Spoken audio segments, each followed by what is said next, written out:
하루 종일 일했는데 뭔가 제대로 한 것 같지 않다는 생각이 드시나요? 분명히 나는 성실한데 성실한 것만큼 결과가 안 나온다는 생각이 드신다면 그건 아마 여러분들의 문제가 아니라 여러분들이 하는 노동이 지식노동이라서 그런 걸 수 있어요. 오늘은 지식노동에서 생산성을 측정하는 게 왜 어려운지, 그리고 내가 하는 지식노동에서 좋은 성과를 내기 위해서는 어떻게 노력하면 좋을지 함께 이야기 나눠볼게요. 안녕하세요. 저는 여러분들의 심리학자 친구 서늘한 여름밤입니다. 제가 주로 코칭에서 만나는 분들이 프리랜서 창작자분들, 대학원생, 아니면 교수나 의사분들처럼 지식노동을 기반으로 한 일을 가지고 계신 분들이 많아요. 그렇다 보니 어떻게 하면 이렇게 지식노동을 하시는 분들이 더 생산적으로 일할 수 있는가를 많이 코칭에서 다루게 돼요. 그런데 저를 찾아오시는 분들이 항상 어렵게 생각하는 게 분명히 나는 열심히 하고 있는데 그만큼 결과가 안 나는 것 같다. 이거는 내가 게으르다는 증거 같다 라고 이야기를 하거든요. 그래서 왜 이렇게 생각하게 되는지, 분명 나는 쉬고 있진 않은데 왜 제대로 성과가 나고 있는 것 같지 않은지를 먼저 말씀을 드리려고 해요. 그래서 이거는 지식노동자를 위한 변호라고 생각하시면 되겠습니다. 첫 번째로 여러분들이 기억하셔야 될 건 우리가 사는 사회의 모습이 굉장히 많이 변했다는 거예요. 그런데 우리의 철학이나 신념은 아직 그거에 발맞춰서 따라오지 못하고 있는 상황이라고 생각해요. 그게 무슨 말이냐면요. 우리는 불과 몇십 년 전까지만 해도 제조업 기반의 사회에서 살았어요. 제조업에서는 생산성이라는 게 굉장히 명확했죠. 내가 1시간에 30개를 생산하던 거를 1시간에 60개를 생산하면 생산성이 늘었다라고 이야기를 할 수 있는 거예요. 그런데 지금 대부분의 우리는 지식노동에 종사합니다. 지식노동에서는 인풋과 아웃풋이 모두 비가시적이에요. 그러니까 내가 오늘 새 문단을 읽었다고 해서 내일 새 문단을 써낼 수는 없다는 말이죠. 여기서 바로 우리의 많은 모순이 발생되는데요. 이전에 제조업 기반의 생산성으로 새로운 노동, 지식노동을 평가하려고 할 때 나오는 문제점들이 많이 발생하게 되는 겁니다. 실제로 많은 연구들에서도 이 지식노동의 생산성을 측정하기 어렵다라는 이유를 설명하고 있는데요. 일단 첫 번째는 아까도 말씀드렸다시피 무엇이 일인가를 정의하기가 굉장히 어려워요. 예를 들어 제가 지금 책을 기획하기 위해서 논문을 한 7편 정도 읽었거든요. 그런데 결국에 그 기획안이 무산되게 됐어요. 그럼 저는 7편 논문을 읽은 걸 일했다고 할 수 있을까요? 없을까요? 여러분들도 마찬가지죠. 내가 어떤 결과물을 내기 위해서 레퍼런스를 엄청 찾아봤는데 결국에 그 방향이 바뀌었어요. 그러면 그 레퍼런스를 찾아봤던 시간을 일로 쳐야 될 것인가? 아닌가? 그런데 내가 시간이 지나서 1, 2년 후에 그때 봤던 레퍼런스가 필요하게 될 수도 있죠. 그래서 그 논문을 다시 본다면 그러면 그것은 일이 되는 것인가? 아닌 것인가? 이렇게 무엇이 일인가를 판단하기 어렵다는 가장 근본적인 문제가 있습니다. 두 번째는 품질 대 수량의 문제인데요. 제조업 기반에서는 어떤 것이 좋은 품질인가를 상당히 기준을 가지고 평가할 수 있어요. 흠이 없다던가 아니면 불량이 나지 않았다던가 이런 것들로 가지고 품질이 좋다, 아니다, 불량품이다를 판단할 수 있죠. 그런데 지식노동에서는 어떤 사람이 3년에 걸쳐서 노벨상을 받을 만한 작품을 내놨어요. 어떤 사람은 3년 동안 퀄리티는 떨어지지만 100편의 작품을 내놨어요.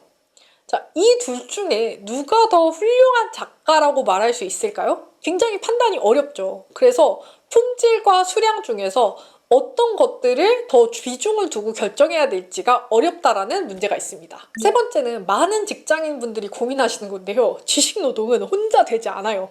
내가 처음부터 아이디어를 기획해서 디벨롭하고 가시적인 성과를 혼자 내는 경우는 사실 많지 않습니다.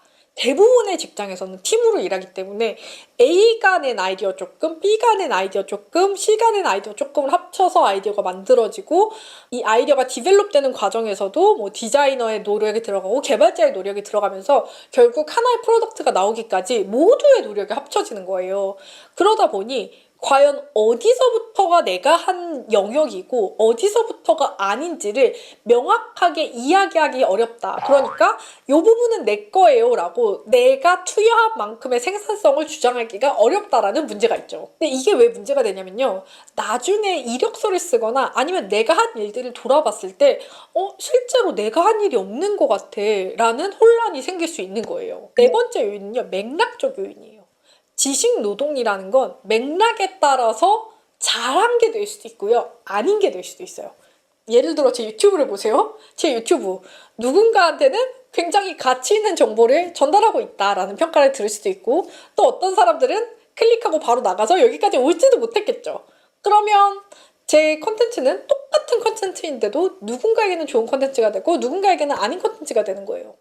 여러분들도 직장에서 그런 거 많이 경험하시죠? 내가 쓴 똑같은 보고서가 차장님이 봤을 때는 좋은 보고서고 부장님이 봤을 때는 쓰레기고, 이러면 나는 일을 잘한 것인가 못한 것인가를 판단하기가 너무 어려워지는 거예요. 이렇게 지식노동자의 생산성을 전통적인 생산성 개념으로 바라보기에는 한계가 있는 이유를 이야기해봤는데, 만약에 정말 전통적인 생산성으로 나의 생산성을 판단하고 싶다라고 했을 때 문제가 되는 것들이 있어요. 지식노동은 진짜 해결해야 될 문제를 찾아서 해결하는 게 굉장히 중요해요. 예를 들어 제가 유튜브 채널을 운영하거나 아니면 컨텐츠를 만들 때 정말 사람들이 필요한 이야기가 무엇인가를 고민하고 그 지점에 맞춰서 컨텐츠를 제작하는 게 필요한데, 기존의 생산성의 프레임으로 저를 바라보게 되면 정말 중요한 문제를 해결하는 게 아니라 단기적으로 빨리 성취를 낼 수 있는 프로젝트에만 집중하게 되는 거죠. 그러면 저는 10년간 성실히 일했지만 진짜 제가 창작자로서 혹은 심리학자로서 도달해야 될 목표와는 점점 거리가 멀어지게 되는 거예요. 두 번째도 이어지는 문제인데요. 중요하지 않지만 가시적인 결과를 내는 데 집착하다 보니까 거기서 너무 많은 에너지를 할애하게 돼요. 저는 요새 약간 힙한 회사들에서 이런 걸 많이 보는데요. 힙하게 보이는데 너무 힘을 주다 보니까 홈페이지나 뭐 서비스 설명은 정말 그럴싸한데 고객이 접하는 서비스 경험은 별로인 경우가 많거든요. 그럴 때 저는 진짜 중요한 것에 힘을 쓰지 않고 가시적인 결과에만 힘을 쓰면 본질을 놓치게 되는 경우가 굉장히 많이 발생한다고 생각해요. 마지막으로 생산성의 프레임에서 나를 바라보면요, 내가 하는 노력들을 자꾸 폄하하게 돼요. 왜냐하면 내가 오늘 논문을 3개를 읽었다고 하더라도 이게 바로 생산성으로 이어지지 않을 수 있잖아요. 근데 그것 때문에 내가 오늘 논문 3개를 본 건 무의미한 일이야, 난 아무것도 안 했어, 난 시간 낭비만 했어 라고 하게 되면 계속 이 노력을 유지할 동기가 점점 낮아지게 되고 실제로 노력을 안 하게 될 확률이 높아지게 되는 거죠. 그럼 지식노동자한테 중요한 건 뭘까요? 생산성이 아니라 지식노동자는 성과가 중요해요. 이 성과라는 건 내가 일에서 이루고자 하는 목표와 관련 있는 행동들을 하는 게 사실상 중요한 거라는 거예요. 그래서 여러분들이 하는 일이 무작정 성실하게 엉덩이로 해야 되는 일이다 라고 한다면 지금부터 이야기가 필요 없을 수도 있어요. 하지만 여러분들이 하는 일이 열심히 하는 것도 중요하지만 좋은 성과를 내는 것도 역시 중요한 일이라면 지금부터의 솔루션이 여러분들한테 좀 도움이 될 수도 있을 것 같아요. 일단 여러분들이 생각하셔야 될 제일 첫 번째는 이상한 소리처럼 들릴 수 있고 정말 실천하기 말도 안 된다고 생각할 수 있지만 기본적으로 일하는 시간을 줄이는 겁니다. 지금 이 동영상을 여기까지 보신 분들은 아마 정말 나는 변하고 싶고 일에서의 효율을 높이고 싶다라고 생각하실 거예요. 근데 제가 코칭을 하잖아요. 코칭을 하면서 정말 솔직하게 지식노동을 하시는 분들한테 여쭤봐요. 하루에 몇 시간이나 풀로 집중하는 것 같냐? 놀랍게도 저를 포함한 정말 많은 분들이 4시간 내외라고 이야기를 해요. 제가 너무 궁금해서 레딧이라는 정말 큰 인터넷 미국 커뮤니티에도 그런 질문들을 검색해봤거든요. 그런데 개발자분들도 대부분 3시간에서 5시간 정도가 자기가 맥스로 집중할 수 있는 시간의 한계다라고 하더라고요. 여러분들이 어떤 일을 할 때 정말로 이게 고도의 집중력과 의지가 필요한 일이라면 그 일은 하루에 하나로 제한하시고요. 그 일을 하는 시간도 4시간 정도로 제한하는 걸 추천드려요. 물론 일을 4시간만 하라는 이야기는 아니에요. 물론 그러면 좋겠지만 그럴 수 없을 수도 있잖아요. 그런데 하루의 일과가 뭐 한 내가 6시간에서 8시간 정도 일한다라고 했을 때 4시간 정도는 정말 중요한 일을 위해서 빼놓고 나머지 4시간에는 조금 집중을 덜 해도 되는 일들, 뭐 예를 들어 저 같으면 코티를 짜는 일은 가장 많이 집중해야 되는 시간에 넣고 그림을 그리는 일은 집중을 덜 해도 되는 시간에 넣을 것 같아요. 그리고 제가 의지력을 발휘해서 혼자 해야 되는 일들, 뭐 책 원고를 작업하거나 논문을 보거나 공부해야 되는 일들은 4시간 안에 넣고 의지력을 발휘하지 않아도 되는 이런 유튜브를 찍는 일들은 조금 그 4시간 이후 시간에 넣어 놓을 수 있을 것 같아요. 그래서 여러분들도 여러분들이 하는 일들 중에서 정말 맥스로 집중해야 되는 일들은 그 4시간 안에서 해결하려고 노력해 보셨으면 좋겠어요. 처음부터 집중하는 시간을 길게 잡으면요, 버거워서 못하게 됩니다. 어떤 날에 우연히 6시간, 8시간, 10시간을 집중했을 수도 있어요. 그런데 그걸 매일 반복할 수는 없습니다. 그렇게 스케줄을 잡지 마시고, 만약에 내가 하루에 10시간 집중하고 다음날 푹 쉬는 게 더 맞다라고 하시면 그렇게 일하셔도 괜찮아요. 그런데 어쨌든 평균적으로 봤을 때 하루에 4시간 정도가 집중할 수 있는 양이다라고 생각하시고 본인의 스케줄을 조율해 보시면 좋을 것 같아요. 두 번째는 또 어려운 건데, 포기할 일들을 정하셔야 돼요. 지식 노동은 2가지로 구성되거든요. 하나는 올바른 일을 하는 것, 두 번째는 일을 올바르게 하는 것입니다. 그런데 첫 번째가 정말 중요해요. 여러분들은 대부분 일을 올바르게 하는 법은 알고 계세요. 왜냐하면 여기까지 커리어를 유지했다는 건 이미 내가 일을 어떻게 할지는 안다는 거예요. 그런데 이 올바른 일을 하는 것에서 혼란을 느끼시는 분들이 많아요. 왜? 올바른 일이 너무 많아요. 이것도 제대로 해야 돼, 저것도 제대로 해야 돼, 얘도 제대로 해야 돼. 뭐든 다 제대로 하려고 하면 아무것도 제대로 하지 않는 경우가 많거든요. 그래서 저는 코칭에서 포기해야 될 것들을 정하는 거를 좀 중요하게 생각해요. 여러분들이 집중해야 될 일 3가지를 정해보시고요. 정말 아깝지만 이 집중해야 될 일을 위해서 포기해야 될 것들을 한번 정해보시는 거예요. 저는 내년에 사업을 런칭하려고 하거든요. 저한테 이게 굉장히 중요한 프로젝트이기 때문에 저는 이걸 위해서 외부 출강이나 아니면 기존의 워크숍을 하는 것들을 좀 줄이기로, 이거 정말 아깝지만 제 새로운 프로젝트를 위해서 포기해야 되는 것들로 정했습니다. 그래서 여러분들이 어떤 중요한 목표를 가지고 계시다면 그 중요한 목표를 해나가는데 너무 벅차다라고 느껴지신다면 그걸 위해서 지금 포기하고 있는 것들이 있는가를 점검해 보세요. 내가 모든 것들을 다 가져가려고 한다면 이 중에서 정말 아깝지만 포기해야 되는 것들이 무엇인지, 그 집안일일 수도 있고요. 집안일 같은 경우에는 외주로 넘길 수도 있고, 건강을 포기하시면 안 됩니다, 여러분. 건강과 수면을 포기하시면 안 됩니다. 그런 거 말고 일 중에서 포기할 수 있는 것들을 한번 정해보시고 우선순위에 맞게 내 에너지를 배분하시는 걸 추천드려요. 세 번째는 의외일 수도 있는데요. 사회적 네트워크를 유지하는 거예요. 지식노동업계에서 어떤 사람들이 성공했는가를 추적해봤을 때 빠지지 않고 등장하는 게 바로 네트워크거든요. 이 네트워크가 인맥 관리를 해라 이런 게 아니라요, 나의 정보 생태계라고 생각하시면 돼요. 여러분들도 일해보셨으면 아시겠지만 내가 저 팀이랑 협업을 하고 싶어. 근데 저 팀의 일의 맥락이 어떻게 돌아가는지 몰라. 이럴 때 아무리 정보를 해보고 뭐 메일을 쓰고 이런 것보다 그냥 내가 아는 여기 팀장한테 전화해서 그 프로젝트 지금 어떻게 진행되고 있어요? 제가 어떤 맥락에서 그 일에 진입하게 되는 걸까요? 라고 물어보는 게 훨씬 더 효과적이잖아요. 그것처럼 정말 많은 지식 노동자들은 사람을 통해서 그리고 관계를 통해서 나한테 중요한 정보를 습득하게 되는 경우가 많아요. 사람을 만나는 게 시간 낭비라고 생각하고 나는 그 시간에 일을 하겠어 라고 생각을 하신다면은 그 생각을 다시 한번 재고해 주셨으면 좋겠어요.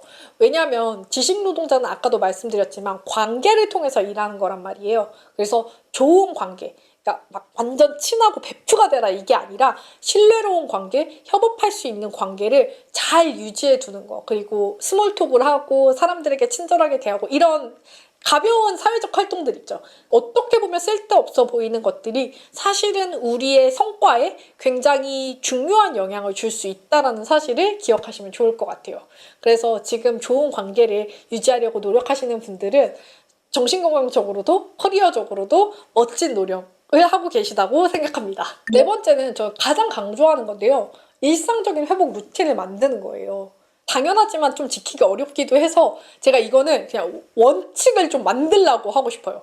휴식의 대원칙을 만들어 두는 거예요. 저의 휴식의 대원칙은요, 저는 9시 이후에는 절대 일하지 않아요. 그래서 코칭도 8시가 거의 마지막입니다. 9시 이후에는 업무, 연락, 이메일, 카톡 다 안 받아요. 다음 날로 미뤄서 답장을 합니다. 그리고 9시 이후에는 무조건 편안한 옷으로 갈아입고 제가 집에서 휴식할 수 있는 거실에 리클라이너가 있거든요. 거기에서 보통 뭐 책을 읽거나 드라마를 보거나 하면서 쉬는 편이에요. 그래서 여러분들도 이렇게 저처럼 휴식의 원칙을 만들어 두는데 일단 그 원칙에 꼭 포함되어야 되는 2가지는 물리적인 시간과 물리적인 공간. 내가 언제부터 쉴 것인가, 그리고 어디서 마음 편히 쉴 수 있는가, 이 두 가지를 만들어 놓고 지키시면 어느 정도 일상적으로 회복하는데 도움이 되실 것 같아요. 제가 이렇게 지식노동이라는 것을 강조하면서 이야기한 이유가 사실 이 조직심리나 산업심리 분야에서도 지식노동에 대한 논의가 이루어진 지 그렇게 얼마 되지 않았어요. 왜냐하면 우리 산업 자체는 아직도 제조업이 많이 퍼센티지를 차지하고 있거든요. 하지만 제가 만나는 고객분들, 또 이 유튜브를 보시는 대부분의 분들은 지식노동에 종사하고 계시는 분들이라고 생각해요. 지식노동에 종사하시는 분들은 지금까지의 생산성과는 좀 다른 프레임으로 자신을 바라보고 또 자신의 성과를 어떻게 좋게 만들 것인가를 다른 방식으로 고민해야 된다라고 생각을 해서 이 영상을 찍게 되었어요. 저는 무작정 성실한 것도 굉장히 좋은 태도라고 생각해요. 하지만 우리 또래들은 아시겠지만 이 성실함을 계속 유지해줄 수 있는 체력은 점점 떨어집니다. 그래서 어느 순간에는 성실하게 일하되 똑똑하게 일하는 것도 필요한 것 같거든요. 그래서 요 크로스 지점이 어느 순간은 생기는 것 같아요. 이 체력은 떨어지고 지혜가 올라오는. 근데 요 교차점에서 저는 여러분들이 적당히 성실하게 일하면서도 충분히 만족스럽고 성취감을 느끼셨으면 좋겠어요. 마지막으로 도움이 될 책 2권을 추천해 드리자면요. 슬로우 워크라는 디버크의 저자가 쓴 가장 최신작인데, 지식 노동자들은 어떤 것들에 주안점을 두고 일해야 되는가에 대한 철학과 인사이트를 정말 많이 담고 있는 책이라서 추천하고요. 휴식이 어려우신 분들은 장재열 작가님의 오프먼트라는 책, 정말 한국 직장인들에 맞춰서 휴식의 걸음마를 알려주는 책이니까 나 휴식 어떻게 해야 될지 모르겠어 라고 하시는 분들한테는 그 책을 추천드립니다. 그러면 저희는 마음 근력을 키우는 또 다른 이야기로 다음 시간에 또 만나도록 할게요. 안녕!